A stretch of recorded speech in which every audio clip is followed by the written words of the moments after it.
Hello, everybody, and welcome to Weekly Manga Recap. It's Cinco de Mayo. We're doing this show on Friday due to some scheduling stuff, but we're here. We're here to talk about Haikyuu. Chris, you're back from Spain. I am. I am also to address the elephant in the room, to the fact that if you're watching... it's over there. It's being very loud. I should actually make that noise. If you're watching the video version of this, you'll notice that you aren't getting my camera. You'll just gain a very attractive static look at my face. The picture form, and that's because right now I'm not in the terribly best state to be showing my face. I'm going to be constantly coughing and things like that because I'm very, very sick, and it's not a great That's cool. situation. I'm like mostly in the shadows right now. Anyway, you can barely make me out. I'm like this. Yeah, well, to you it kind of works. You, it looks like I'm about to duel you in like a Yu-Gi-Oh match, like you have a Millennium item and you're trying to steal my soul. I need to get the light to reflect properly off my glasses so I can do this. This is honestly a real shame because I had an entire plan on how I was going to start this episode because, as you said, I spent the last week in Spain. So I was gonna. Oh, he's just leaving. Okay, I was gonna start this episode with like a French scarf around my neck and like my like a douchey cup of coffee and a very bad. I have become super European. I've been along with my peers now, and you can't understand it. But unfortunately, that joke has to die. I do want to tell a very quick story. You can't kiss me, fatty. Oh no. I do want to tell a very quick story that related to Spain. So I tweeted about this. The first place that we went to during our stay was to Madrid. And we were very close by, like a block away from our Airbnb in Madrid, from an Irish pub. Obviously, it's about as Irish of a pub as one in America would be, since it was Spain. But it was still like, oh, let's go check that. So I've mentioned before on the show that my drink of choice is the Irish car bomb. So I went in there, and me and my brother tried to get Irish car bombs, and they have no idea what we're talking about. Like, we don't speak Spanish very well. My brother does a little bit better than I do, but still, it's not. You're like, car bomb Irish. Yeah, like Irish car bomb. We keep like doing the mimicking motion of like dropping something in a glass, like car bomb, car bomb, car bomb de Irish, bomb de coche Irish. So what we get out of that is they just gave us a double shot of Jameson and a full pint of Guinness. We're like, it's not even close, but whatever, we'll just give up on that. The next night, we go there with our dad, and our dad is relatively fluent in Spanish. Not perfect, but he's spoken the language for years and has done a lot of things overseas in Spanish-speaking countries. So he's able to go along with us and try to start explaining what an Irish car bomb is to the waiter, or the bartender, rather.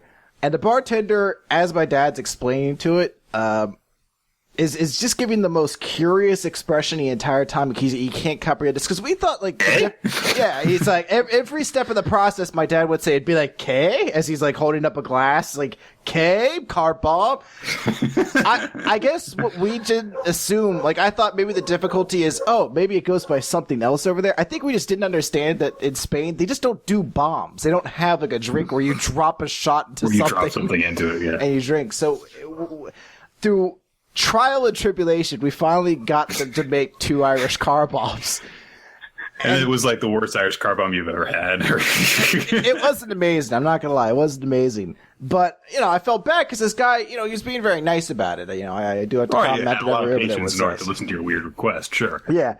So I was like, you know what? And I've already done at this point an Irish car bomb, a beer, and then my brother was like, they have Lario's gin here, because part of the reason we went over to Spain is because that's where our family's from. There's a gin named after us there. There's a street. There's a statue named after us. You posted the statue, yeah. So there's a lot of cool stuff there. So my brother was like, this is our first shot. Like, let's have Lario's gin. So I was like, all right, gin and tonic. I really haven't eaten a whole lot today. There's a lot of booze to put on me very quickly, but all right, fine.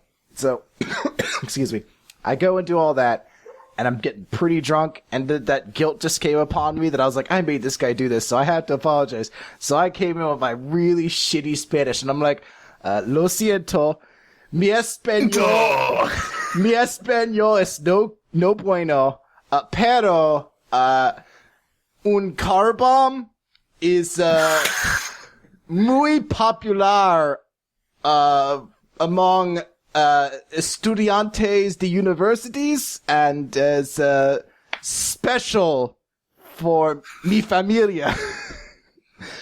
So gracias. And then I gave him like At least most of those English words are cognate, so he probably understood most of that. I gave as much. Mr. Morales would have been so proud that I managed to put together some butchered shit sentence like that. She's like, oh, when you went on about Sacapuntas, I had no hope. I was so worried you'd have no idea what you were talking about. I've got a little story too. It's not quite as much of an adventure as you, but people who listened to / watched the episode last week, which if you didn't know, would have seen that, of course, Chris was not on the show because he was away, and we had Teching 101 on in his place. Teching did a great job. It was great to have him on. And I'm sure that we'll not wait 8 months this time before having him on again. But in the middle of the show, I got a phone call, and I was like, okay, this just in case this is something related to work, I've got to listen to this, because it was a number I didn't recognize, but it was a local number. So I was like, maybe it's one of my coworkers calling or something. So in the middle of the show, I took my headphones off and muted my microphone and listened to it. It was this weird, creepy guy who was inviting me to spend some time with some hot ladies. And what? I was like, is this guy trying to get me to come to a swinger party with him or something like that? And so, Teching, I said that in the middle of the show, and he was like, that's ridiculous. I think you should go do it or something like that. Afterwards, I looked up the phone number. Turns out the guy was calling from a local escort service. Dude was just making random cold calls to try and get business rounded up at his escort business. I really had to doubt the quality of this escort service if their strategy is to cold call people to get new business. First off, that you've got a cold call. Second off, that you've got like the creepiest guy available going, hey, got some nice girls here. Want to spend some time with you. You should come hang out over in Tampa. Yeah. Like, first off, you don't have a recording. The guy that you have doing it's just like, you should come over and you don't get any STDs or anything. No, that's fine. Can I watch while you're doing it? Hey there, fella. Do you like black chicks? How about Asian chicks? That's all I have, so I hope you like one or the other. I would have some nice Latin girls, but pay prices with them. They don't speak English too good. Just like the weirdest fucking like cheapest thing you could like. If you hey, do you have a car? Because they need you to pick them up. You better have a car. First off, the fact that you're trying to get someone to go to an escort service in Tampa. I was like, well, isn't like the thing with escort services is they don't need to cold call people because they attract a clientele themselves by their nature. If you are able to afford, if you have the disposable income to pay for women, to attractive women to follow you around to places, you don't need to cold call people to get that business. The only reason you should have advertisements at all is like, you should have them, posted up on banners on CD websites, or you also might have like a special attraction going on. Like, I don't know, some porn star is doing work for you or something like that. There is no reason that you should have One-Eyed Pete over in the corner, oh yeah, you should come in.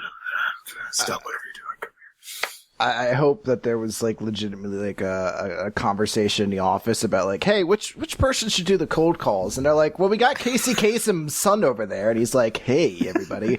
They're like, we also have Herbert, the pedophile from Family Guy. Like, hey there, everybody. Nick, you should call down here. All the ladies want you down here. You should let him down your wall right now. Yeah, you can do that. You fucking bitch. I'm like, hey.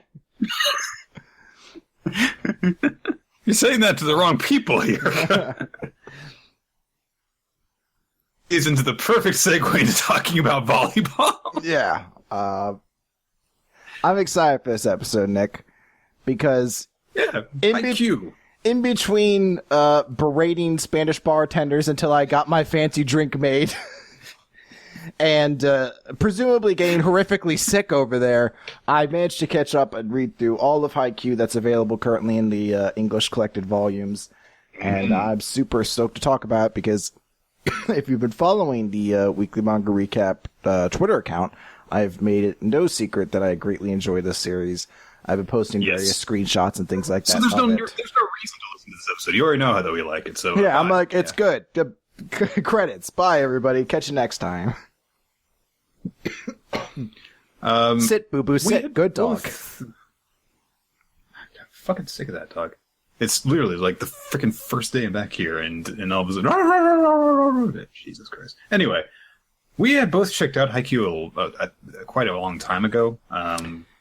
There was a period of time that I used to recap on the show. Yeah.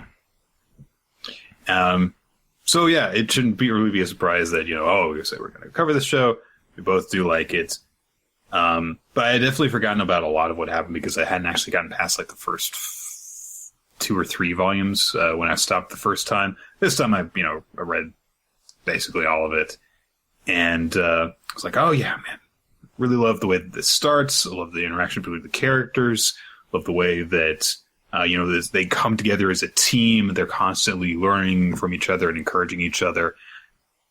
There are, these minor characters that are doing all this stuff. And it's like, okay, yeah, really proper, good team sports manga. And I was thinking also, as we were getting ready for this, it's like, in about 4 months, we're going to have to cover Prince of Tennis. And this is like good prep for that. Because, like, okay, you can have a series that is popular for all the reasons that Haikyuu is popular, which is that girls love it. And why shouldn't they love it? It's about the very close relationships between these young guys who get along with each other and come to know each other and come together. And they wear polo shirts, and gym shorts, and they get really sweaty. So that's why girls like it. Because they have lots of boys that they can love in it. Prince of Tennis is popular for all the same reasons, and it's terrible. So I just want to point all that stuff out. It's like, I've concluded now that it's like, it's not a matter of this series isn't for me. It's, no, I could get into a series like this, and here's how I might love it. And this one I don't. So it's really going to help me bolster my arguments when we get to Sadistic September this year. Yeah. So I guess we should start off by basically describing what this series is. The easiest way to sort of describe it is, Nick's gonna go kill a dog, I believe, is that this is a shonen sports series about men's indoor volleyball. Which, if you don't know what that sport is, I mean, you know what volleyball is, but you maybe don't know why I mentioned men's indoor volleyball. It's the 6-person per side of the net kind of game. So it's not like beach volleyball, which is a lot more about the actual quote unquote volley of it.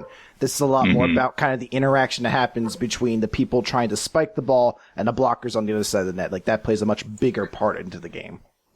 There's more specialization between the players. Yes.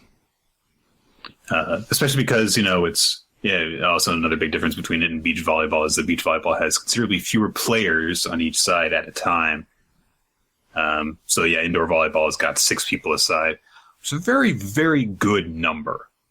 Just a great number of characters to have working at the same time, because it's enough, and it's not too many. Even as much as I love Eyeshield 21, you have to admit that it would not work if it were like a full, like everyone gets the same amount of focus type of series. There's too many characters on that team for everyone to get focus all the time. Everyone's got their own little moment in the spotlight every now and again, but you can't have more than, Hiruma gets a story, Monta gets a story, and Senda gets a story every single game. You can have like one more character have something going on in each game, and that's it. There's not enough room for anything else to happen. 6 players aside, much easier to do that. Yeah, especially because they usually blend those characters in and out. But I guess the main thing to kind of mention is that there's it's not a twist to the story, but the first chapter of this series presents a twist in its own premise. It does. Because we follow the story is about Hinata, who is our main character in this story. Naruto's wife. Yes, he is. That was so hard for me to get over the first time. He's a short player. He's, I think, 5'4", which is very, very short, even by Japanese standards, even by, teenager standards, to be playing in the world of volleyball. But he is drawn to it because there was a player he saw on TV who played for the Karasuno Crows, who was short like he was, but could jump so high, and everyone called him the Little Giant. He was like the star of the team. So Hinata's wanted to play volleyball because of that. And at this point, I think he's in middle school, so he's even a little shorter. He decides he's going to go into it. He does all this work to kind of get a team together. He basically begs a couple of his friends who are on other teams that once their seasons are done, they help with him. And it all goes to the fact he's never actually been able to play a real game, but he enters into a tournament, gets to play in his own game for the first time with like himself, 2 guys who aren't even really members of the team, and then 3 first years. And he, in his first match, goes up against the team led by Kageyama, who is this not self-proclaimed, but he is called the king of the court. He's this expert setter, and he loses in this first match against Kageyama. It's that one arrogant character that was just introduced in Black Clover. I am the king of the court! Exactly. And with his creepy mustache. And he crushes... Nothing like that. Yeah, Kageyama's team crushes Hinata's team, and it's a tournament, so that means they're out. And do all of Hinata's middle school career, it's the only volleyball game he ever got to play, and he lost already. So he basically makes a promise then. He's like, I'm going to, Kageyama, you are now my rival. I'm going to beat you one day.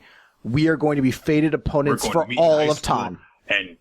And I'll be the last one standing on the court, because that's the big thing for him is that, when you lose, you're done. You don't get to play anymore. And he doesn't care so much about winning for the sake of it as he wants to win so he can keep on playing volleyball. Mm-hmm. So he's like, I'll be the last one standing on the court, and I'll dethrone you, king. And, we time skip ahead to once he's joined his high school team. He's gone to Karasuno. He meets the rest of the Karasuno Crows. And they're like, oh, hey, yeah, there's another middle school player just joined the team. He's inside there.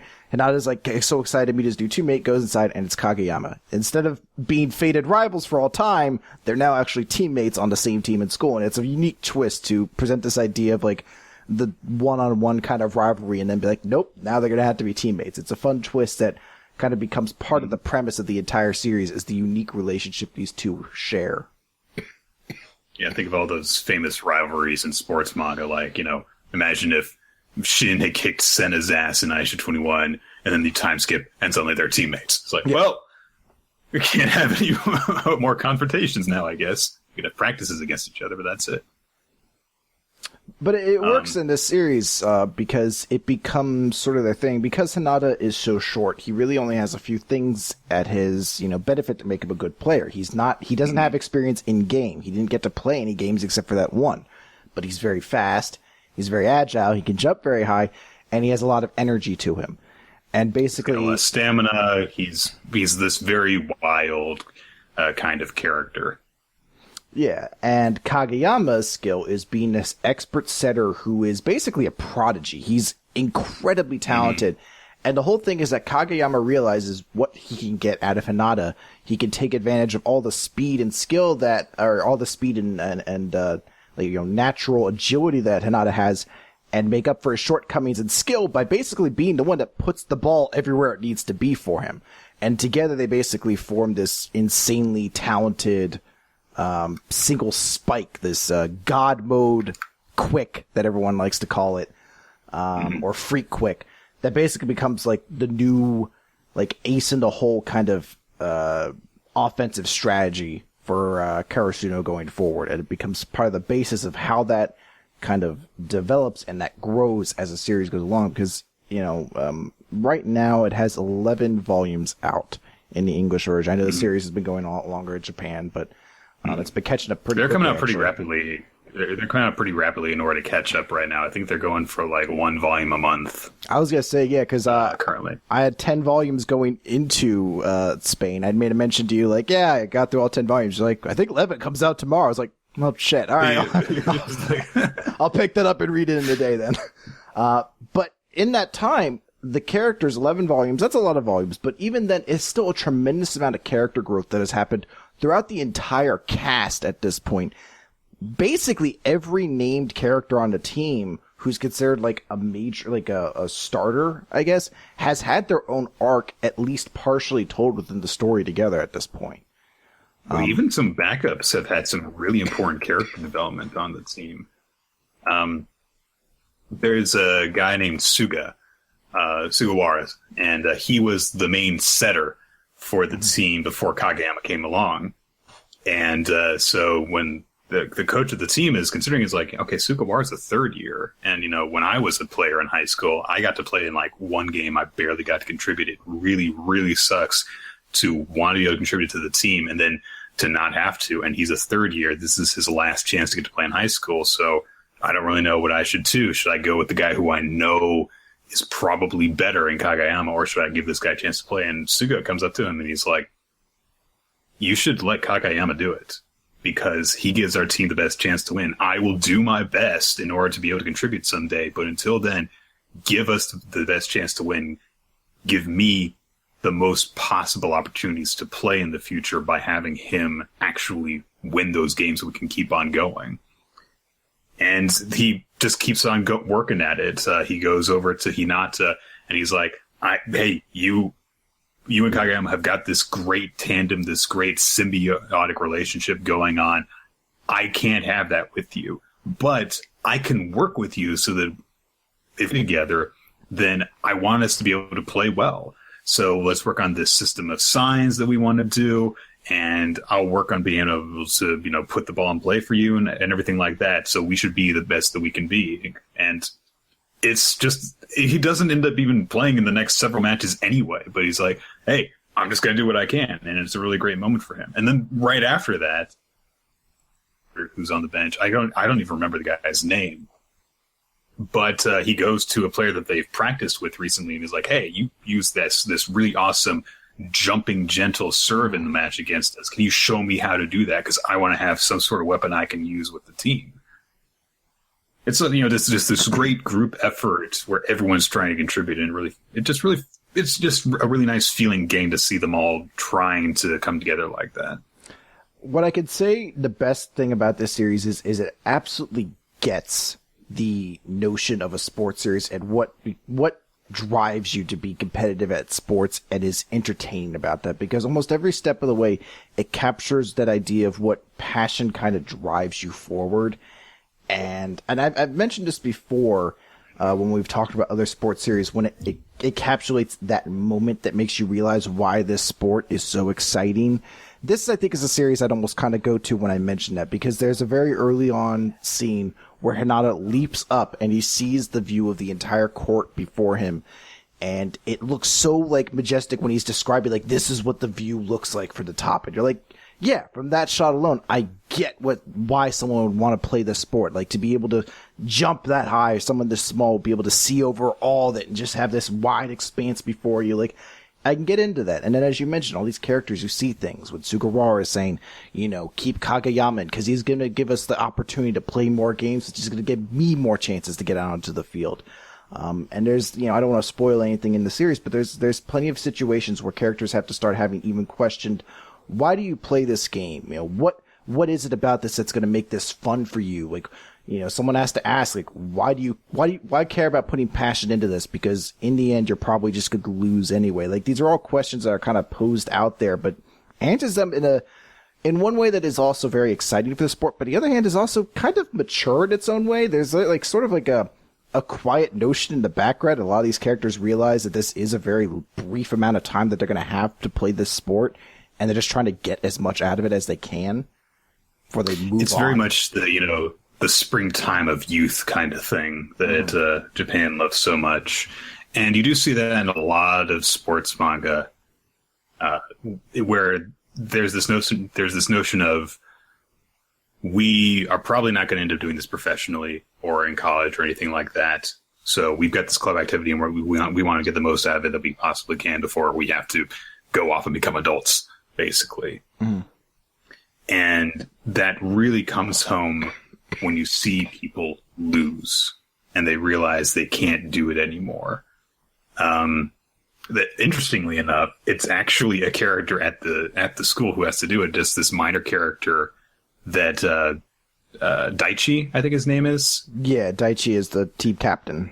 So he's friends with the captain of the women's volleyball team at the school, and they don't have nearly as many good players and stuff, and so they end up losing in the first round of the tournament that they're involved in.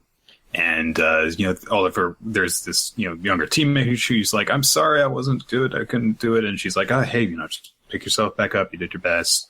It's fine. We gotta go line up. We gotta do this." And she ends up getting called away. And they're like, "Oh man, she's so strong," and it's that Memori and Hiruma moment where one of the other teammates is like, "Hey, the captain can't show a sorrowful face in front of her team, but when she's by herself, she's gonna let it all out." And sure enough, she's holding her jersey up in front of her face and crying into it because it's all over for her. And it just captures that sense of pain and lost, she's never going to get the chance to do this thing that she loves basically ever again. There's particularly there's a tournament that starts off, and this is where that scene takes place in. And in the volume it mentions that there's a particular chapter, chapter 40, called Winners and Losers. They mentioned at the start of it that in the collected volume they added more pages into it that were kind of trimmed out from the original chapter. And it's essentially that chapter where their team loses, the girls' team loses. And I think it's like, I'm trying to remember how many teams are in the men's side of the tournament. It must be around probably 64 or so. And there's essentially 2 straight pages showing all the various one-note teams who you're never going to see again. They're not important, but they lost. And it's this whole thing to show how, no matter how, everyone's here for the same reason, to be on the court as long as they can. And it's this thing where they're like, look, even if it was for a short while, we were here too. And it shows every team that was just eliminated in the first round and their jerseys and their reactions to this and how they're all still trying to stand proud despite the fact that they lost. That is absurdly awesome. I've never seen a sports series put that much time and effort into showcasing how even these characters are only here because you need a 64-round tournament to put enough matches in for dramatic tension to be like, no, every single one of these teams actually really mattered. In this fictional world, they were all here for the same reason. Is that's incredible. That's something Eyeshield didn't even do that. I mean, Eyeshield had that scene with they had a montage of all the teams losing and then a bunch of players going, "Oh." Yeah. But this really hit me hard. I was like, damn, that is extremely well done to just put that much time and effort into being the first round losers, and here are all of them to give you a moment, just be they were here too. It's really well done and really well written kind of series in that regard. And and aside from just the basic character moments, and the volleyball scenes are cool. They're of capturing just the amazing, the last second save that was it Nishinoya. The last second saves that he can do. He's their libero. He's essentially their goalkeeper, kind of.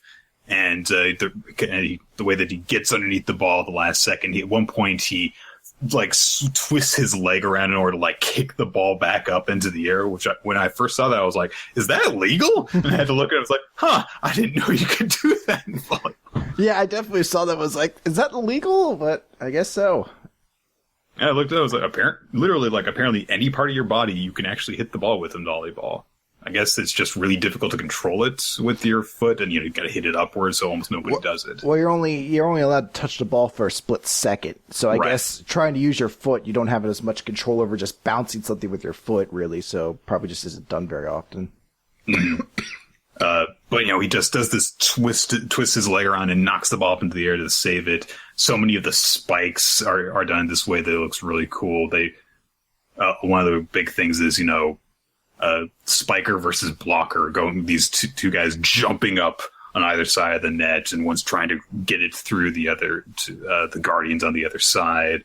A bunch of times where he just goes flying through the air in this awesome pose. My favorite parts is there's a relatively early match where he's just preparing to jump, and he's, kind of like twisting his body down in order to get a good spring up, and he swings his arms behind him, and he's like a bird that's about to take flight. It's just this really well done kind of perspective shot, because you see his arms stretching out towards you as he's getting ready to jump. Art really just complements those moments. It's awesome. It's also something that I really like about it. Part of, I think, the fun of Eyeshield 21 was how they were a team truly of misfits. How it was, a bunch of people who never played the sport before, were considered losers in their many ways, and that kind of played to the whole,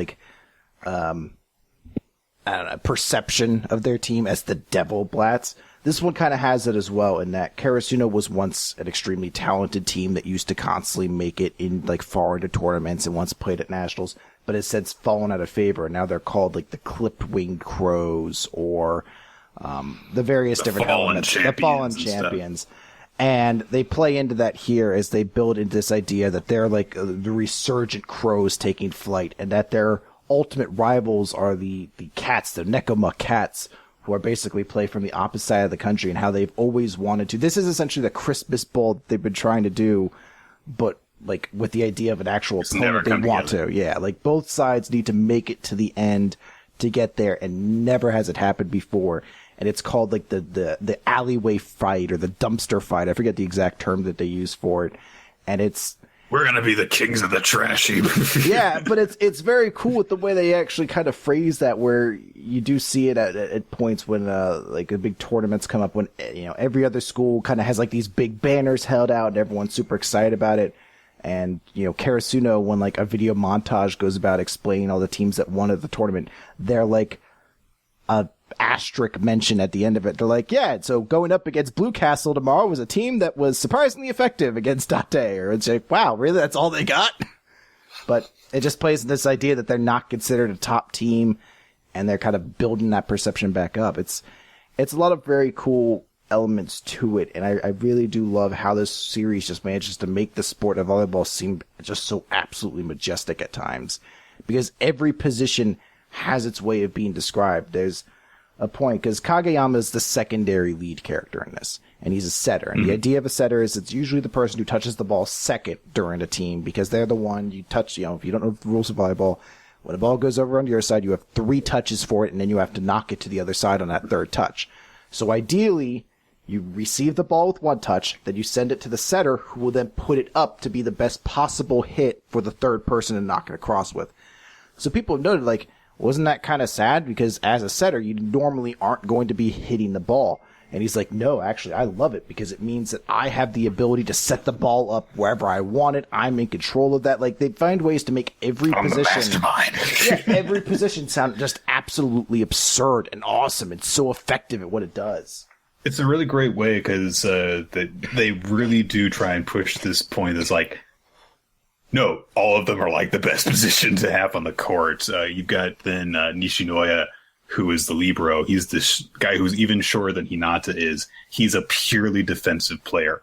All he does is he's the guy who makes those impossible to save saves, knocks the ball up and gives the team the chance to do it. And he's with me here, that means there's no way we can lose, because no one can score points on us. That's why my position is so awesome. And then you've got the spikers who are just, the position just speaks for itself, where they go up and they smash the ball into the opponent's lane. And then you've got the setters, and you've got these people who take pride in their serves.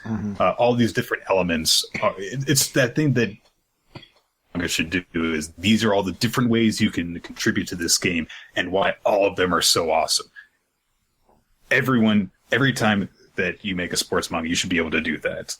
Have the most innocent looking thing that is an important element of the game be it's the coolest thing ever. That's why Eyeshield 21 was kickers are awesome. Yeah, the idea of just trying to make it feel every position on the team feels as cool as it does. One of the greatest moments in the series for me is there's a very important kind of arc built around Nishinoya and Asahi, who is the team's quote-unquote ace. He's essentially their tallest, strongest player. He's another 3rd year, and is the team's ace just because he's the most effective attacker at that time. But there's a whole sort of drama that's put in behind him. That the last time Asahi basically went to play in a match, he just got stuffed by the opposing team's blockers. They just constantly stuffed him at every turn. He didn't manage to score any points and just demoralized him. And there's this great moment that's kind of built up between him because Nishinoya and him have this sort of relationship. And he's like, look, keep attacking time and time again, because I will keep catching the ball and making sure I'm going to knock it back up into the air.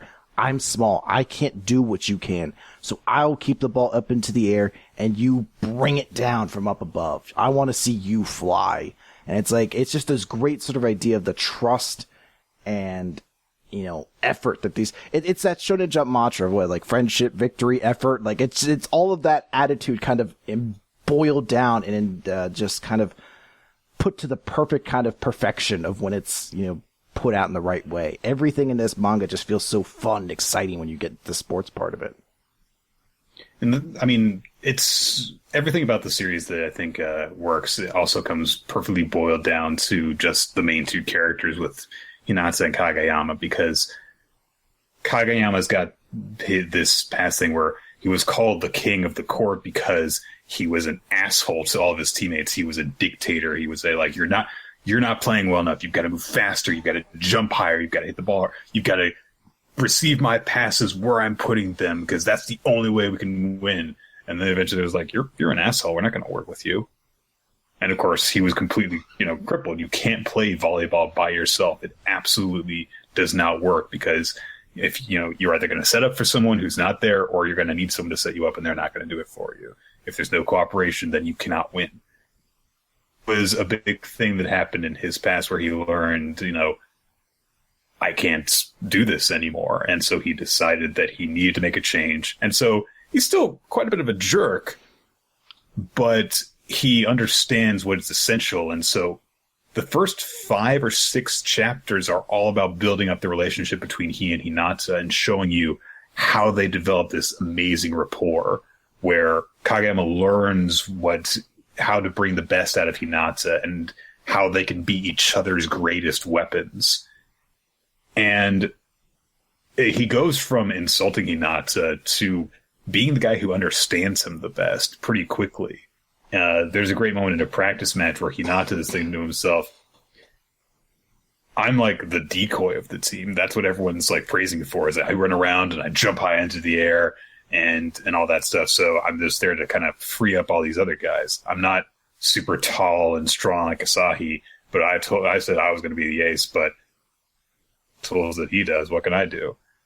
And so Kageyama is like, hey, let's do our awesome, quick spike again. And I do it. He's like, see, this is what you're good at. You move around, you can do all this, just launches into this huge rant about how great Hinata is, what he does to contribute to the team. And he's just shouting it. I was like, this is why you're great. This is why we need you. This is why you shouldn't be hard on yourself. Do you get it? There's a lot There's a lot that I really love about the way that this series kind of approaches its character development. And one of the big things is that everything does feel earned. You mentioned that's like the first 5 or 6 chapters. It'd be so much of a shame if they kind of dissolved this idea that Kageyama has a lot of issues with his own arrogance and his own talent, and they just fixed that essentially by then. But 11 volumes in, he hasn't even completely yet removed all of it. There's still some small elements where he still thinks he might know better than some of his teammates, and he's had to get, there's steps. It's a bit of a progression of him learning, essentially to trust his teammates more and more. There's a very pivotal moment where they realize that their special tech isn't working anymore. So Kageyama thinks he knows the way to fix it. And it's not until basically the main setter rival that he has, Okaiwa, kind of has to give him an explanation of are you really understanding what he thinks? So you doing that? They realize oh, maybe I'm still being an asshole again. And that's the same for everybody. Every moment in this, characters kind of realize their own faults over time. One character who I really love the story of is Shukishima. He's another first-year player. He's this very tall guy. He's the biggest asshole on the team. He's a complete shithead. He's such a... He's such a he's cock. such an asshole.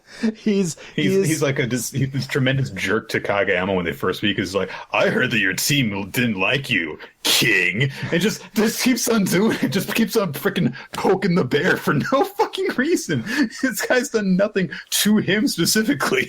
Yeah, and it takes about 10 volumes before they actually start to deal with what this guy's real issue is. They touch upon it a little bit beforehand. There's a moment, particularly in the match with Blue Castle, which is a fantastic match. They're like a legitimate tournament match, where part of it is Kageyama basically having to win the team back.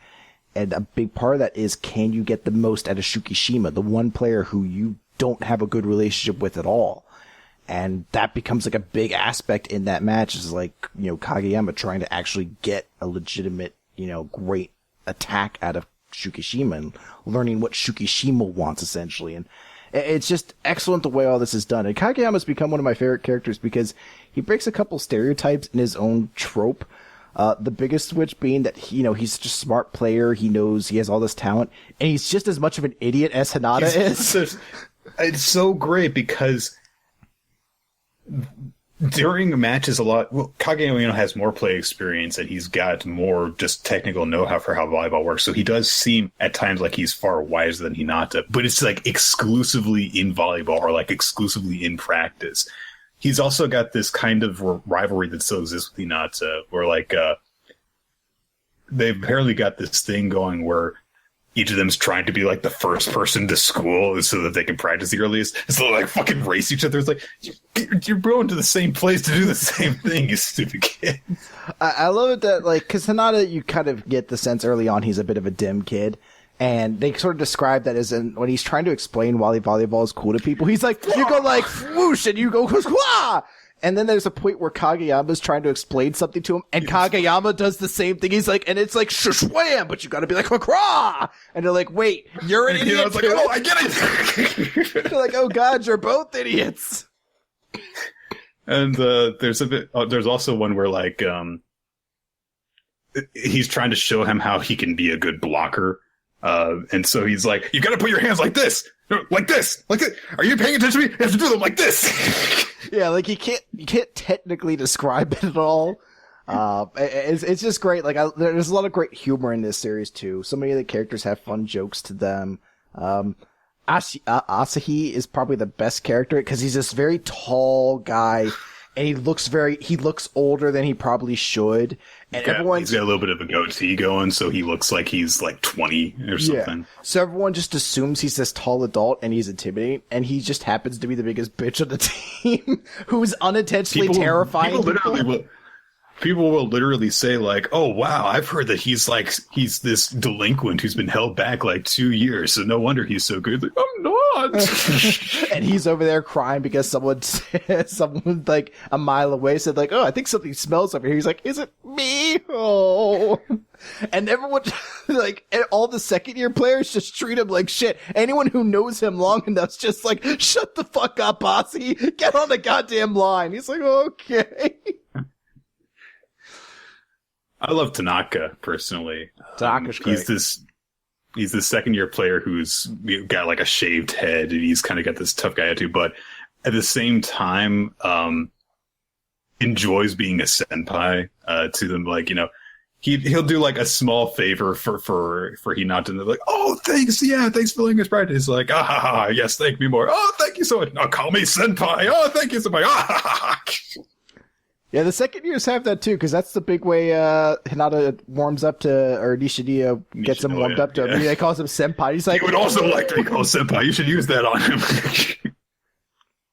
Oh, I fucking love Nishinoya's introduction because he does this completely pointless receive, which he calls like the rolling thunder return. Like he does like a combat roll and then sticks his hand under to receive a ball, and everyone's like, what a fucking completely pointless combat roll he just did. Except for Hinata, who's like, teach me how to do that! And it's something you actually brought up too. We mentioned how a lot of players have their own sort of specialties. And that's something that they actually mentioned as being Tanaka's, is that while he is a great spiker, his biggest asset is basically not being able to be phased very hard. That he always is high energy essentially at all times. So there's a point Just where gets there's pumped up and goes after it, yeah. well, there's someone who's deliberately going after him, attacking at him over and over again to demoralize him, because they're like, once you kill him, their entire morale will drop, and that will be the end of them. And no matter how many times he costs some points or he puts out a bad receive, he still keeps being excited, then manages to score off it and is pumped up all over again to like, holy shit, this dude's energy's for real. Like, this guy could be an amazing player. And it's great to see that that's legitimately like a part that some, like the non-even like active, like, you know, the non-physical parts of these characters are actually part of the reason they're so good at these. Yeah. There's also a moment like in their first tournament match that they have in the series where they, you know, first point, and so Tanaka and Nishinoya are celebrating like, yeah, we did, yeah, let's keep this going. And the captain's like, all right, yeah, come on, guys, let's get back. Just like shouting. The ref is like, hey, stop it, we're going to penalize you. They're just such fucking hot-headed jocks. I love it though, but that's what's kind of so fun and exciting about this series is that it's a very fun series to read. You can tell it has a lot of passion to volleyball, and it's infectious in that way. I mean, you don't have to, I think, really care about volleyball, be able to read this and have absolute fun with it, because there's just so much of the characters enjoying themselves and the great stories that are told. If you can enjoy any kind of narrative told within sports, you're able to see it and enjoy it here. I think one of the only few I haven't seen as of yet, they haven't really done much of like an injury storyline, but everything else of the idea of your own inevitable replacement being in there. Like, the seeds have been planted for that incredible story to be told over time. The story of, like, you know, trying to pull ahead against somebody who's just much more talented than you. The rivalries that have kind of built up within the team and without the team. And I mentioned it before, but there's a match between Blue Castle, Bohai Josai, I think is the Japanese name. It gets basically phrased as Blue Castle in the translation. And Karasuno have is an amazing match. It is a fantastic match that goes alongside like some of the best matches I've read in even Eyeshield 21. Like, it's such an exciting match that comes right down to, like, you know, I can't say the wire because unfortunately volleyball is one of those sports that like one action can't decide a match. That's something that I really fucking appreciate about this series, is that they make no goddamn illusions about the way that volleyball fucking works. Yeah. Volleyball. There's no time limits. The way it works is you do 2 out of 3 sets, and each set goes until one team scores 25 points. If both teams have scored a lot, then you keep on going until one team wins by 2 points. So even if you are down literally 24-0, it is possible for you to come back and win. And they mentioned that early on in the tournament. They're like, hey, we're down, but we're not out of this. We're not working against the clock or anything. We can still come back and win this as long as we don't give up and we go after every single one. And it's something that they actually kind of that an opponent praises Karasuno for, is because they take a point back from Karasuno when they're trailing, when Karasuno is winning heavily, and they're like, oh, we've got to do this. We're not going to let them score any more points. They never let up, and they constantly maintain that enthusiasm and that dedication to winning, because they don't want to slip up, because they want to stay in the court as long as they can. They don't want to, what is it the coach says, like, don't focus too much on the opponent above you or else you'll get tripped up from beneath or something like that. And so they don't make any illusions about the way that it works, which is a fucking, like, it was like tennis and Prince of Tennis because of that. It was like, oh, he's so far behind. How is he going to come back? It's like, well, it's tennis, so he could. So, because tennis is scored not the same way, but it also has no time limit. It goes until one person scores a certain amount. So, yeah, and it's also that same idea of, like, if you get to deuces, and it's like you have to keep going. It's not like one point will decide it. You have to get advantage and then score from there. I love so much of what the series does. I love the way it's motivational.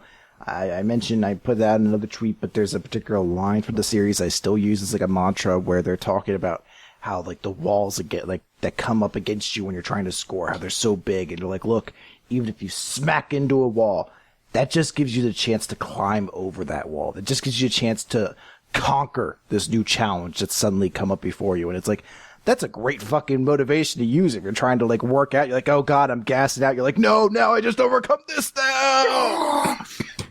I'd go Super Saiyan. Jordan. Yeah. And I love it for that. I love it for the motivation these characters have. There's Oikawa is probably the most developed non-member of the team that there is when like another team's member, and they give him a flashback that is, it's a little like I don't know, a little exaggerated, but not an unbelievable way, because the entire story is basically he's a setter, and he was the setter on Kageyama's old team, like when he was in middle school. So Kageyama even then was a talented kid, and it was basically Oikawa watching him be this player who was slowly starting to eclipse him, that was being so talented. And Oikawa was kind of just recognizing, like, I'm going to lose my spot to this kid. I'm going to lose my spot to this kid. And this moment comes in when Kageyama's like, oh, hey, can you teach me your special signature serve? And Oikawa just loses it and is about to attack the kid until someone like intervenes and stops him. And the moment you're like, it sounds almost a little ridiculous, like the idea of like, oh, I'm going to kill you over volleyball. But it's told in a way that you're like, no, like when your adrenaline is that high that you're watching someone who's just going to come and take everything away from you.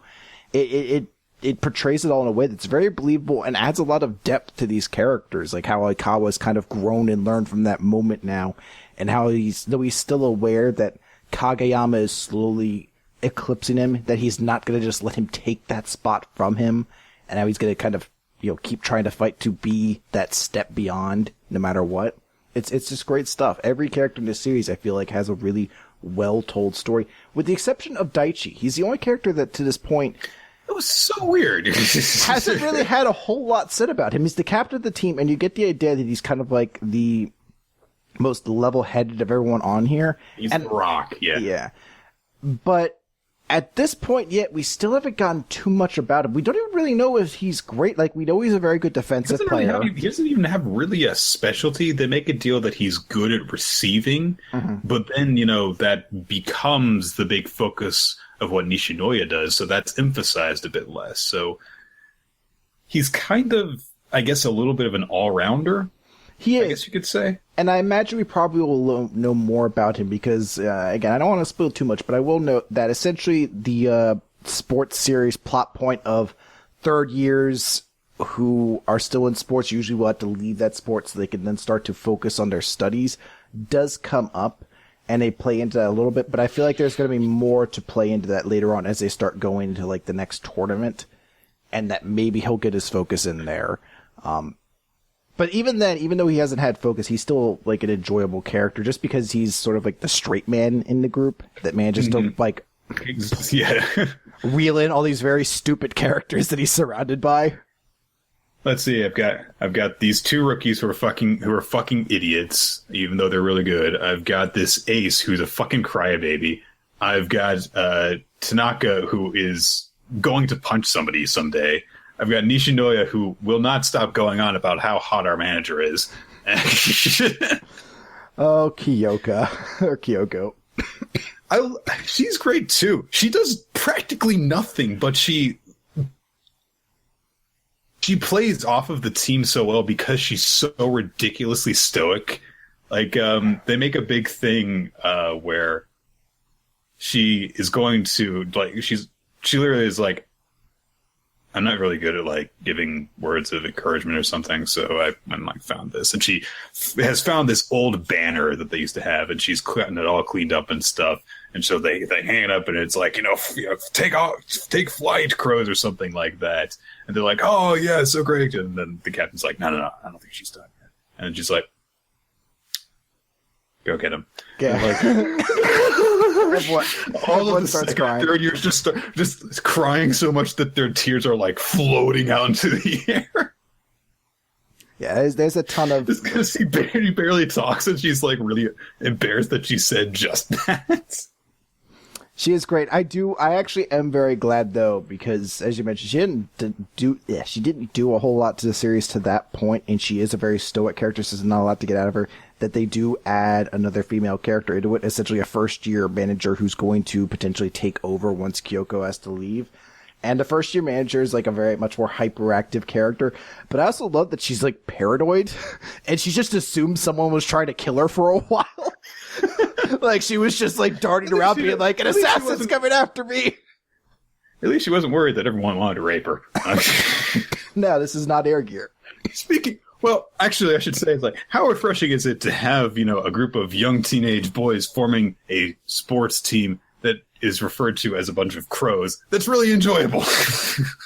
Yeah, it's essentially, this is air gear if it wasn't told from, like, the most disgusting point of view.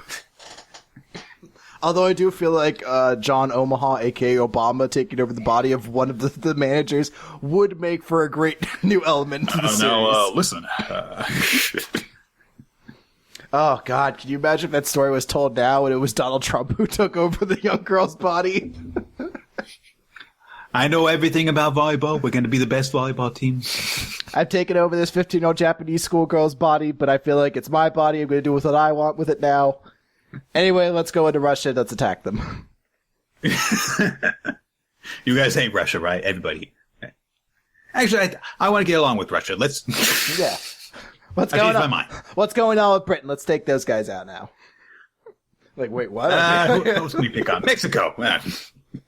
You know what? We're so far away from all those countries. They've got nothing to do with us. Oh, but you never know. I want to take out Turkey. I don't like how they're called after food, but they don't make the food. Let's take those guys out. Why do we have this short guy as a spiker? We would never let the ball over if we would just build a wall. We want the tallest players. We want the tallest wall. We want the best players. We got the best, tallest players on this team. Okay, I think we're done talking about Haikyuu. We're going on to this. Very high recommendation. I'm very glad to have another sports manga to get into and to enjoy. Shonen Jump, it seems like they always have at least one really good sports manga going on. So I'm always glad. Yeah, if you're into sports series and you haven't given Haikyuu a shot yet, I absolutely highly recommend it. This has been one of the better sports series I've read, and it's a ton of fun. I think you enjoy almost every part of it, especially if you enjoyed Eyeshield 21 and you're kind of looking for another series that like can live up to that in your mind. I think Eyeshield or Haikyuu is definitely one to give at least a check out to, because it's a ton of great elements to it that just make for a fantastic series. Yeah.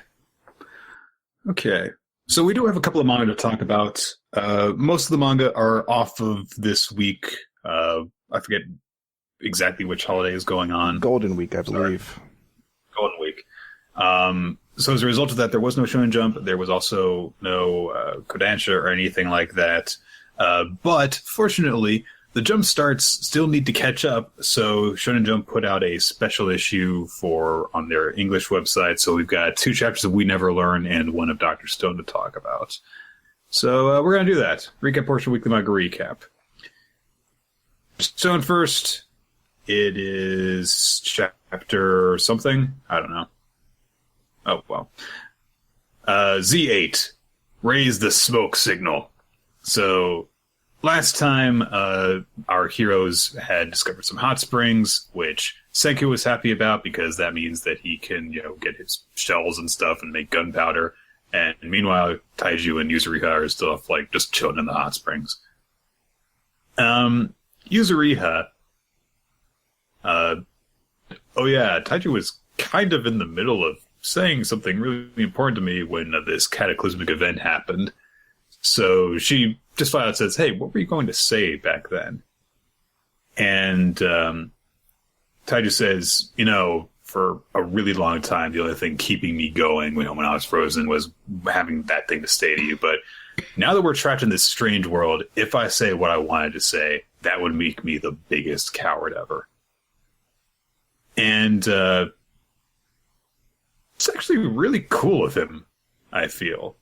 Because, if he just, was like, hey, I love you and stuff, repopulate the earth, that really wouldn't be the same thing as if he confessed to her while they were just, 2 ordinary people in high school. So, it's cool of him to realize that the dynamic has changed, and so pick up where they left off. They should address this at a different point. And it's also a smart way of course, ducking, hey, we've got these 2 love interests who we're not going to hook up until much later, probably at the very end of the story. So, unless she gets killed by a volcano in the next chapter, Nick.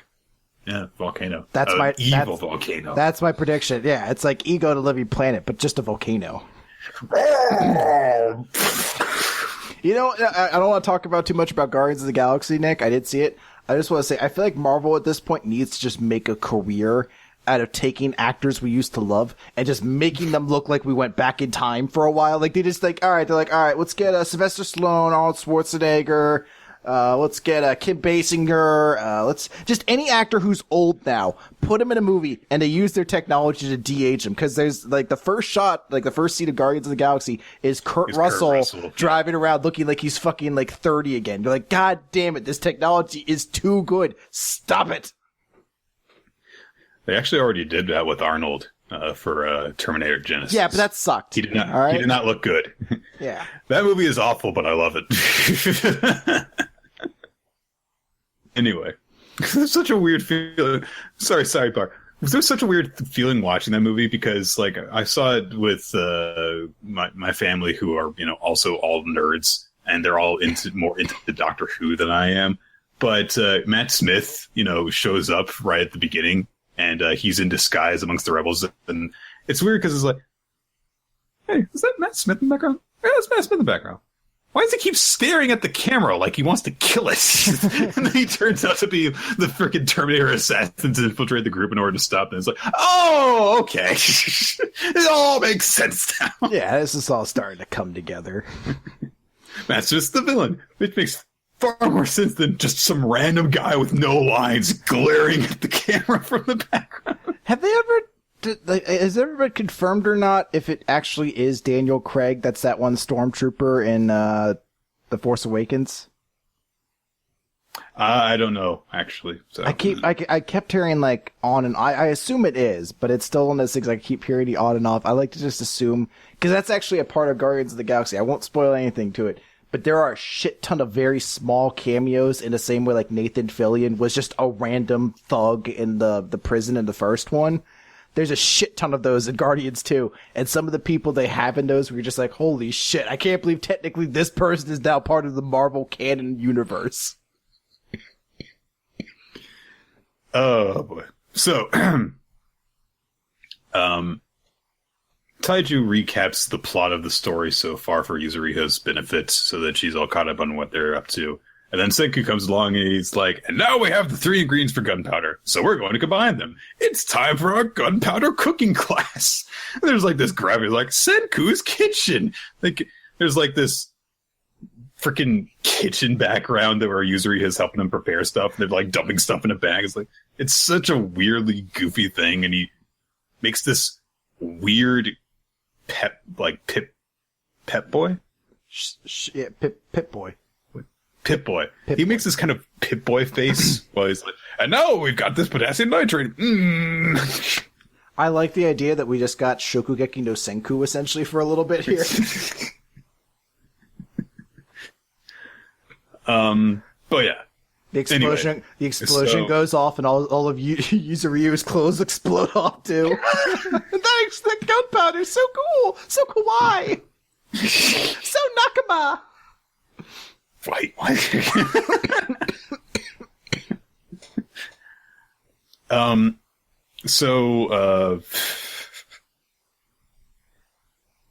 anyway, they go about smashing rocks together in order to do stuff, and Taiju's like, I'll do this, and he gets this huge freaking boulder, and even Yuzuriha's like, that if you do this, you're going to make things explode really bad. But Senku's like, no, actually, it'll be fine. You can't produce sparks from striking a rock against rock. You see, a piece of flint isn't just ordinary stone. Unless there's iron in the mix, there won't be sparks. And then he's like, oh wait, there is iron in this. And sure enough, he frickin' spark goes off, ignites the gunpowder, while everyone makes goofy faces, and there's an explosion. Yeah, hooray! It's like that moment, like you're watching like a Looney Tunes cartoon for a moment when you realize like Wile E. Coyote looks at the stick of dynamite and realizes the fuse is going down. He's just like, uh-oh. I'm like, wait, won't all you guys die? I mean, I guess it wasn't that big of like a powder thing there, but... The face Yuzuriha in particular is making just like... I do love the reactions these characters have, though. Oh, great faces on through so much of this chapter. It goes off. Of course, everyone manages to get far enough away from it that they're fine. Everyone is mostly unharmed, and weirdly enough, Yuzuriha is like, I was kind of thinking that the explosion would be more like this, and she's got this kind of like thought bubble of like, Taiju just kind of covered in gunpowder for a second, or I guess Shishio, and Senku's like, yeah, no, we don't want to blow him up, we want to make a fucking gun, and they're like, what? So we're going to like actually kill him? No. We won't do that. We'll use it to hold him, hostage until he's actually willing to like bargain with us. We'll convince him that there's no point pursuing this, and then force him to stop that way. Which is better because it's like, okay, we kind of had that thought a few weeks ago, which was like, oh, we're gonna murder this man in cold blood. But no, makes more sense this way. Yeah, they're like, we're not actually going to actively try to kill him, but we're going to use this to deter him. Basically, this is our only way to do diplomacy at this point. Aggressive negotiations. Shishio is onto this, and so he's like, all right, if Senku's at the point where he's already made the gunpowder, then I'll have no choice. And Senku's like, if Tsukasa refuses to talk with us, we'll have no choice. We'll have to kill them. And this awesome full-page spread, split panel of them having the same thought at the same time, as if they're squaring off for like a freaking Ultimate Fight poster or something. I've been getting the impression recently, and I don't know how you feel about this, but I had been that Taiju was like the protagonist, but the more and more that we've gone along, it sort of feels like Senku's actually the protagonist. I could definitely see that. I think the relationship between them is certainly going to be, though, very much like Haruma and Senna was, where Senku is Haruma in this, obviously. There's definitely going to be moments where Senku feels, honestly, more important to everything, because he's the one with the plans, he's the one who's coming up with everything. But Taiju's specialty is shonen. He is so pure-hearted and with boundless effort that he will accomplish even the seemingly impossible. That, to me, feels like the Shonen Jump kind of lead. So I feel like Senku gets more of these moments because he's the one who's actually coming up actively with the plans. He's the one putting things into motion. But just like how Haruma kind of put a lot of faith in Senna, Senku puts that faith into Taiju, and I think that's kind of where the handoff and responsibility of main character, quote-unquote, kind of goes. But I do see what you mean. Senku does feel like he has the more important role in all of this right now. So, yeah, I get what you mean. And also, Taiju's kind of got the human motivation. He's protect this girl who's important to him, whereas Senku's got this, like, I'm going to reestablish human society. Yeah. He's like, I can't wait till Doraemon comes back. Such a weird thing. Because Yuzuri had this moment notices that there is a smoke signal going off in the distance. And Senku's like, oh, this is a reaction to the explosion. So somebody saw this and deliberately is signaling us back. So that means that aside from Tsukasa and the three of us, there are other people who have been released from the stone. So there are other people here. Big development. And they're left with this choice of, hey, but if we do, Tsukasu's going to head right towards us. So do we, hide and play it smart, or do we signal these people back? And Senku takes a moment to think about it, and he's like, we should light it, and we should signal them. And so I'm glad that we're getting to this. I guess I would have been okay with them kind of going along with it just being these four characters for a little bit longer, but it's nice that we're not going to be limiting the cast or have to go through the process of let's release this person from Stone next. Yeah. Excuse me. Sorry. I will not. No, I apologize. I know it can't be. I always hate to listen to it. So, but no, I just want to know. I am. There's still a lot to kind of look into of what does this actually mean. Is there another society? Is this one other person? But it is exciting to see, like, oh, hey, like, this series is going to keep expanding, more characters are going to come in. Like, I feel like that's what's going to keep making the series exciting is, we introduced more elements into this. We're kind of slowly approaching what I imagine is going to be, I don't know if it's the climax of this thing with, the primate guy whose name I've already forgotten for some reason. Tsukasa, that's it. I wanted to call him Tsukishima, because Tsukishima just feels like the name you give assholes. I don't know what Tsukishima is like in Japanese. I don't know if it's like the Jeff of Japanese, where they're like, oh, fucking Jeff, what an asshole. Look at that guy over there. But I'm trying to decide if it's funnier if he's tall volleyball asshole or if he's memory wiping asshole. I'm trying to think. I'm like, is there a Tsukishima that I've met in anything who hasn't been a supreme dickhead? And I don't know if I have or not yet. But just the notion of like, hey, this is going to be like, something exciting to kind of see where this grows to. But if this thing with Tsukasa, how much longer it's essentially going to keep going. I feel like we're kind of reaching the end of that. So it's nice to have like the building block in there of something to go from there as well. And it also will help to also, if we reach the point where like new characters come in, that all the super special awesome characters don't happen to all be from the same fucking school that they went to. That's true. Like, oh wow, it's like I don't think the Tsukasa was at their school. I think that he was like from a neighboring school though. But he was nearby. It was like that same thing I had with Eyeshield though, where it's like, oh wait, the guy who's the fastest runner, the guy who's the strongest lifter, the guy with like the other fastest speed, the guy who had the fastest throw, the tallest player in like all these dudes just happen to all be in the same prefecture essentially in Japan, like the same half of the nation. They're from the major Tokyo area. That's different. There's millions of people who live there. It is still that extent of like all these dudes were from the same area of Tokyo. It's not nearly as big a problem as this impossibly intelligent teenager and this impossibly stamina freak and this impossible kills lions with his bare hands have to live down the street from each other. So that's your point. Yeah. We've been referencing Eyeshield 21 this episode. Yeah, well, I mean, the first series was this great sports series. We got a sports series. If I start making a lot of comparisons to it during We Never Learned, then we have a problem. I never knew that you thought about Memori and Suzuna that way, Chris. I'm just saying, if Suzuna wore a swimsuit and like fucking snapped her swimsuit wedgie away a little bit more, maybe she'd have been a more popular character. That's all I'm saying. We've got 2 chapters that We Never Learn. One of them is an Iruka chapter, and one of them is an Ogata chapter. I don't know how much of the episode from last week you listened to. I ended up interrogating Tekking over which was his best girl from this series. Okay, and we both agreed like it's Ogata. She's the most fun. Which one's that? Thumbelina? She's the glasses girl. Okay, yeah, Thumbelina. Yeah, Thumbelina.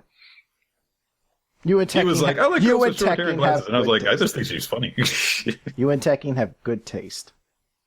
Yeah. Someone made a comment when we posted it to YouTube that was like, I like how Nick's best girl is the Nick of that series. Like, I mean, yeah, you are. Because she's got glasses.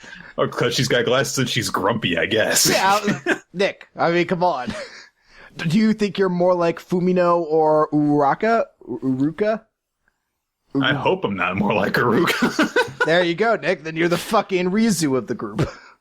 Why can't I be the Yuiga, though? Because you're not Osamu, Nick. We've already proven I'm Osamu, so I had to turn him the Yuga. And maybe we're going to date. Who knows, Nick? So, Uruka's chapter is up first. She discovers that she's got to pass this English vocabulary test or else she's not going to be able to go to swing practice. So, of course, she goes to Yuiga's group for help. There's something going on that I really don't understand. Because Rizu is doing something while because they're all eating lunch together, and there's a couple of gags that are going on while it's happening. One of them is that is she memorizing flashcards? Which part are we looking at? This is the first chapter, right? Yeah, so in like pages 2 and 3, Ogata is talking to herself, saying like Rabita, Rabko, Rabibi, Nanja Monja while flipping cards over. What the fuck is that? Oh, well, they note that she has to learn English words, and I imagine that it's probably, like... I guess she must be looking at English words and saying the Japanese equivalent. Yeah, I think she's doing that, but it's... like, the only way you can't... because we are actually speaking English, like, this is the English translation, there's no way you could properly portray that without, I guess, presumably putting in the Japanese version. That's what I'm assuming, but I could be entirely wrong on that. There's also another running gag going along, which is that at various points in the conversation, which lasts over the course of like 4 pages, Yuiga is constantly drinking from his glass. And even like when he made this big thing, he's like, "You've just got to put in the effort." They're like, "Why do you keep? How many of those have you drunk?" It's like, well, and they point out, "Oh, it's because it's free refills and he's poor." I know that feeling. Sometimes you go in with an old cup and just hope they don't ask questions. Uruka is like, "Vocabulary's hard," and Ogata's like, "Just study." Actually, hold on, Nick. I know this is really off topic and a tangent to something that we've already moved past, but that just brought up like a thing I have to bring up. Do you remember on Comedy Central, they aired a short-lived, very short-run series. I can't remember its exact name, but it was essentially a show about a guy who taught you how to do cons. He essentially taught you how, like, it was to grift people. And, like, one of the things he did was that, like, he's like, all right, we're going to basically trick this barbershop place to give me, like, we're going to pretend I'm a reality show about, like, taking some schlummy-looking dude and making him look good, and we're going to use this haircutting place to make it look nice, and like, but essentially, I'm gonna get a free haircut out of this. And that was like the main topic of an episode. But there'd be small intercut segments in between that they do like small things. One of the small ones he did that I remember, he's like, sometimes when you go to a fast food restaurant, you shouldn't be paying for drinks. Just keep an old cup container from each restaurant you've been to in your trunk. Then when you go to the restaurant, take that cup out of your trunk, go inside, you can just get free refills. And I'm like, what a weird, like, is this really what somebody who's watching this show and has that much time to do is going to be like, let me save myself $2 by keeping this old fucking Hardee's cup in my trunk forever? Disgusting. I distinctly remember that. Just make sure you've got a reusable cup, like a freaking plastic one that you can wash. I'm pretty sure the show was canceled because they're like, we actually didn't realize at the time we're essentially telling people how to perpetuate crimes. So this is illegal. And it very quietly left the air after that. But yeah. But I love that was like one of the practical lessons he gave of like, you could just go into a place with an old cup for the trash and get free refills. God, that's gross. All right, carry on. Catch something doing that shit. Jesus Christ. I'm not going to catch anything, Nick. I'm in perfect health. Uruka, of course, is a fucking dunce. She's gotten a 0 on her practice test, and then she's like, I'm sure you guys have been doing just as bad. And Ogata's like, I got a 68. Like, oh, I thought you were awful. It was like, well, vocabulary alone, I'm okay. What about you? For me, she's got a freaking 100. Also, how dismissive Ogata continues to be with Uruka because, she holds up her 0 and immediately Ogata's like, too bad about swim practice. Bye.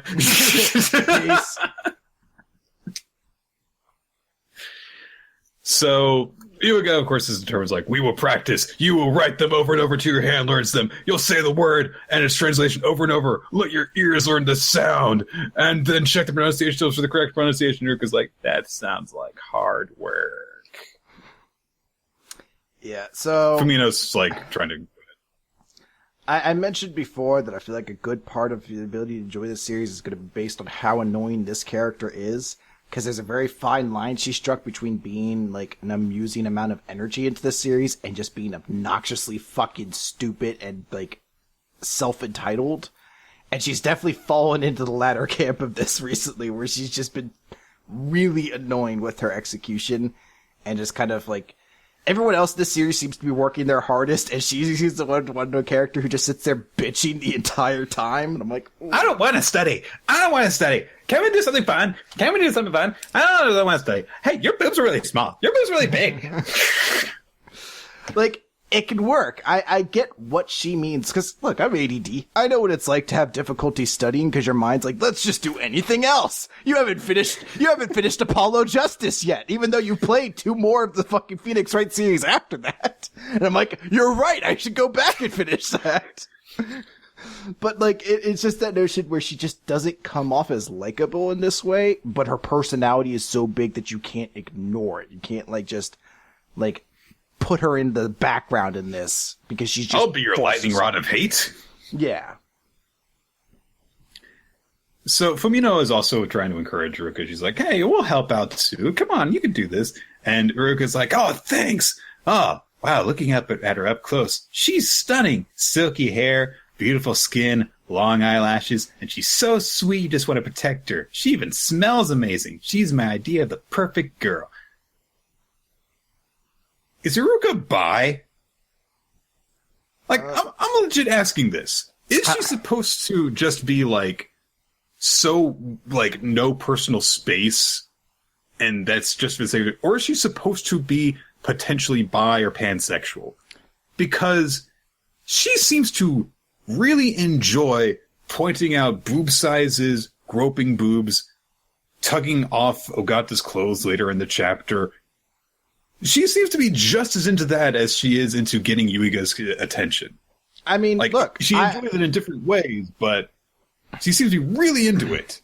I'd be more than happy if that turned out to be the case. I think that'd be a nice step in representation, particularly in a harem manga, which usually only focuses on the one kind of, like, sexuality. But I feel more confident saying she's probably just there to be a vehicle of fan service, and no, she just likes boobs and being sexually harassing as a female character, which in some... Hey, maybe Yuiga will fall in love with one of the girls, and then the other will fall in love with Ruka, and they'll all be happy. Wouldn't that be nice? It is. You do bring up the idea, though, where it's like, I do feel like that would be an interesting notion of, like, a harem series wherein one of the characters is bisexual, and, you know, as the series starts to move towards the one true pairing, you know, within that harem, then, like, a second relationship then develops. It'd be kind of a unique way of kind of placing things. I guess it kind of becomes a different series at that point, maybe with, like, a love triangle, but yeah, no. You just added an element onto her that would make her far more interesting than she probably is going to end up being. Like, the next chapter, she's going to be like, there's a contest at school to who can have the biggest swimsuit wedgie before they pick it out. I'm going to win. But all you girls are going to force you to be my competition. You have to drive me to the next level. It's going to be like Haikyuu and trying to, like, make a block gets past the other blockers. She's just going to be giving the other girls, like, the hardest wedgie she can. She's like, you have to bring me to my next level. So they spend time trying to help her study. They spend 5 hours trying to help her study. And she's just like, I can't do this. I want to swim. And Ogata's just like, will you quit saying that every 5 minutes? How the hell have all these people stuck with her that long straight? I'd be so irritated if this was the character who showed up in my study group. I'd be like, look, not for nothing. I get it, your friends. It's like, you just shut the fuck up. Shut the fuck up. You help me in no way. I don't need to learn to be a better swimmer. Like... I don't. It has nothing to do with what I want. It's not like in the other two relationship where it's like an actual fact, the fact that they're both basically super skilled at what the other one wants to be good at, that them being together in the same study group is actually beneficial in its own way, even if, you know, Yuiga needs to be essentially the in-between that makes it, like, digestible for them to understand. There's still the notion that they could help each other. With this, well, it's also like... they actually care about what they're doing. They don't want to give up on what they're doing. Mm-hmm. Whereas Uruka is just like, I get to be near Yuiga, so it's cool. Okay. She doesn't care about her freaking grades at all. Yeah, she just doesn't want to not have to be able to swim anymore, essentially. So the others are freaking torturing themselves over this. They do the joke with Fumina's soul trying to leave her body. She's so miserable. And then she's like, what if you could try and teach me how to enjoy English more? And Yuiga's like, I don't know. But he says, look, doing something you're not naturally good at, yeah, it sucks working at getting better. It's hard. And it only really starts to become enjoyable when you start to get the hang of it. But you know what? You were the same way with swimming too, weren't you? You hated losing, and you didn't really start enjoying yourself until you started actually getting better because you worked hard at it and you suffered. And Uruka's like, you remembered all that stuff? And Ryuga's like, yeah, I know what a shallow person you are. So, what a generally miserable person Uruka is. I don't want to come down too crazy hard. It's just this one chapter, because it's not like it's the first time. Wasn't there another chapter like right before this where she did the same thing about bitching essentially throughout, like having to study at a table with everybody else? Like, I want to swim. It's like, look, is this what she's gonna be like every time?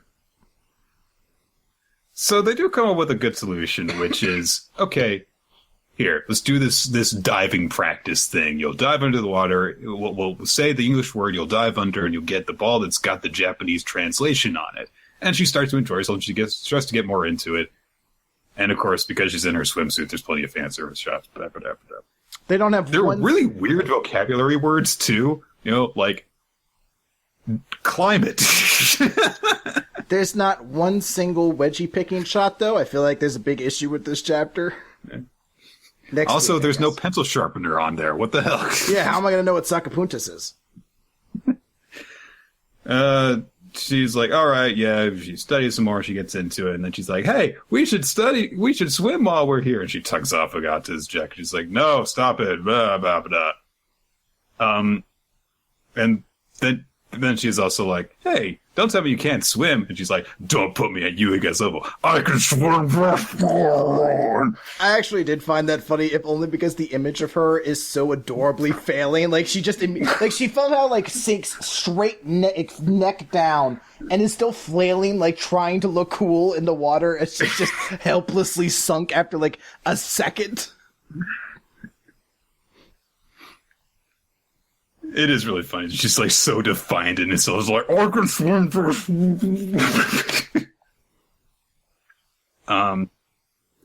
There is a moment between Uruka and Yuiga afterwards because she gives him a gift. She's like, hey, this is for, helping me out so much. And he's like, oh, you didn't need to do that. Hey, no, you should be sure to use it. And she runs off. Time skip, Yuiga's gotten home. It's her freaking used swimsuit. And he's like, what the fuck? And it cuts over to Uruka. She's like, oh my god, what the fuck does he think of me now? At least she has that self-awareness. Yes. I can't believe that I made that mistake. What kind of weird fucking pervert does he take me for now, I do also enjoy that Yuiga isn't, like, a pervert. That, like, he didn't get the swimsuit and his, like, nose starts bleeding or something like that. He just looks at it and he's like, what the fuck am I supposed to do with this? Like, why did you give me a wet swimsuit? Did you want me to do laundry? Is that my gift?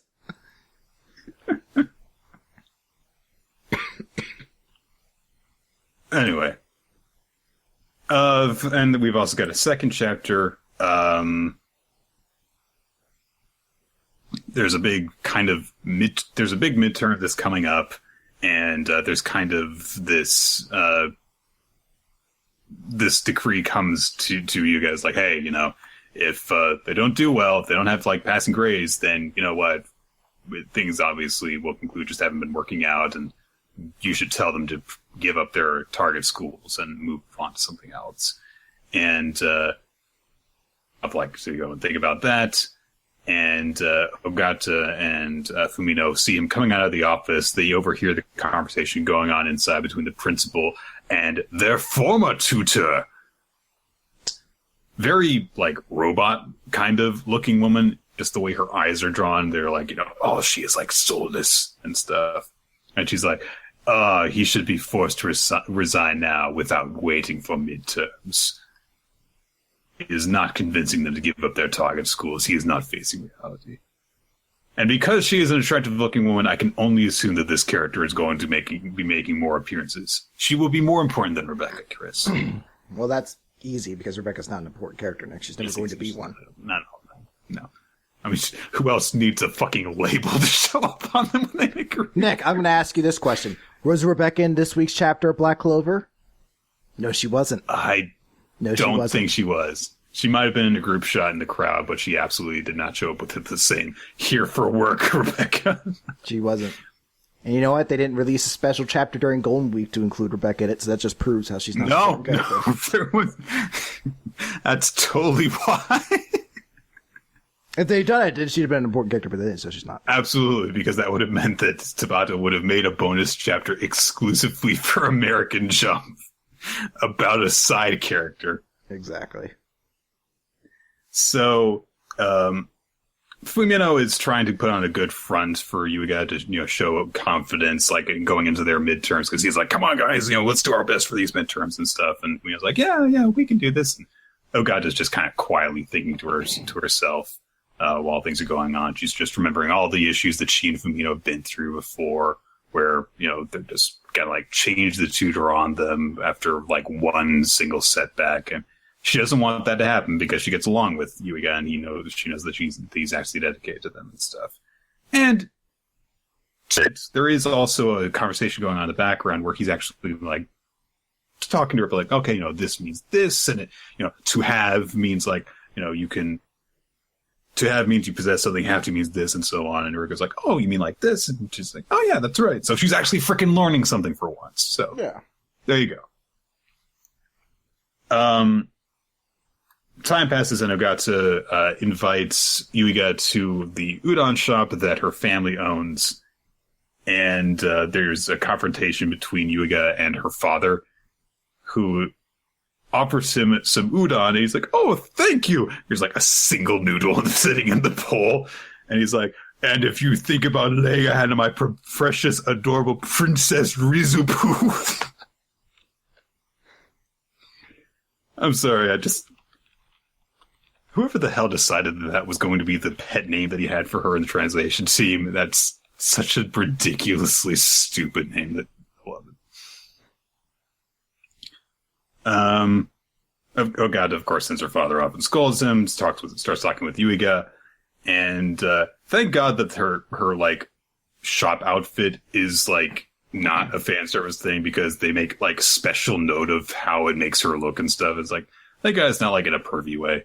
Well, it'd be far more inappropriate and weird too, because that's her family's restaurant. Like, her parents would be the one deciding what that costume is. If it was like a French maid costume. The overprotectiveness that her father is displaying towards her would take on a much different context. Yeah. So, Ogata is like trying to memorize essentially while going over stuff with Yuiga. It's like, okay, in this story, what does this mean? What is this character motivation and stuff? And she's, I will say, going about in a way that I don't think is like quite the way that you should always approach like English. Obviously, if your class is focusing on a particular book, then yes, it is important to sometimes go on over what is actually going on, the subtext of the scene and stuff, so that you can actually properly analyze it, because high school kids aren't always going to pick up on that kind of shit. But that's not just always the approach you should take to analyzing literature, especially if she's trying to do something to like understand the way people think. But whatever. So she's working really hard. Yuiga is making a note of how ridiculously motivated that she's being at this point. And at some point he's like, hey, there's actually a technique, because you're kind of getting sidetracked by some of the details that are going on here. And so he offers an idea for her. We time skip past that and get the explanation later. Night has come and Yuiga's going home, and Ogata catches him by the sleeve like she did in the dark last time. And she says, hey, if I fail my midterm, and she doesn't really finish it, and Yuiga's like, hey, don't worry about it. If that happens, we'll review everything and do better next time, and that's it. And he kind of pats her on the head, and she's like, don't treat me like a child. And he's like, oh, sorry. Yeah, that was kind of demeaning, wasn't it? Don't fucking pat people on the head, man. Yeah, it is a really derogatory way of trying to treat someone. Like, good job, pet. Animal companion. No, go fetch the ball. Go get the ball. Go get the ball. The day of the midterm comes, Yuiga and Ogata freak out because they realize, oh no, this test only covers half of the material we studied. The rest of it is stuff that we didn't go over. Ogata starts to panic. She's remembering what the former tutor had said. You've got no talent for language. This amazing gift of yours, and you want to use to win at board games. But she remembers the words of encouragement that Yuiga had for her at the end of the night. And then she starts implementing the technique that he gave her, which was to analyze the text and look out for words that are like, in other words or thus. Those are just restatements. So you don't need to worry about those. Cross them out. But if you come across a word that's like, however, or nonetheless, that means it's going to be followed by an important point. So that's the point that you need to focus on. And that way you can limit the amount of text that you're actually looking at. You're left with only the important points. That's all you're left to analyze. And that way you don't get caught up on the details. So for her approach to doing stuff, this is actually a really good idea. And it's this big dramatic scene where, she's like dramatically crossing stuff out, and there's a view from like the point of view of like the paper of her slashing the pen down across the page while she's looking down in determination at it. It's a really cool little moment that honestly took me by surprise that this series actually had that. Yeah. It's why I've had like kind of faith in this series, because even though it does things that annoy me at certain points, it does seem to play a little bit more into the fan service. I do notice moments of really quality writing to it that kind of give me the optimism that this could be a very intriguing and entertaining series. So these are kind of the reasons why I kind of hold on to it. And Ogata manages to she gets a passing grade according to I guess she looked at the answer key, I guess, afterwards, because it's like self-grading result. I don't know. But she got a 71, which is pretty damn good for her. And Yuiga is so overwhelmed by this that he goes, "For reals?" Which is surprising. Whatever. And so, he's really happy with this, of course. And Ogata is like, "I don't need to tell them. I ran out of time doing reductive reading and got lucky in all the bubbles. I just filled in randomly." It's like, oh. I know that feeling. That kind of sucks. Where you get a good grade and you're like, whew, I just managed to guess right a lot. It does make it really kind of undercut the moment where it's like, oh, this technique that he used with her really works. Like, no, it didn't actually. She got fucking lucky. Well, she does note that she ran out of time to do it for the whole test, so it's essentially the other ones in there, but... So, well, presumably she knew half of the test, and then I guess just lucked out the other half. Yeah. And also, it seems like there's another obstacle coming in for the next chapter, because they've got to do their math midterm, and Fumino is sick. Uh-oh. I wonder what that's like. Yeah.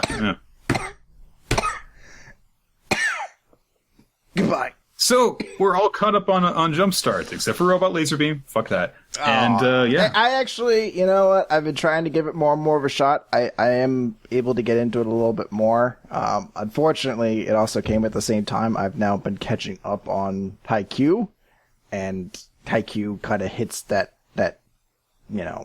taste for sports a little bit better. But I am still reading Robot Laser Beam.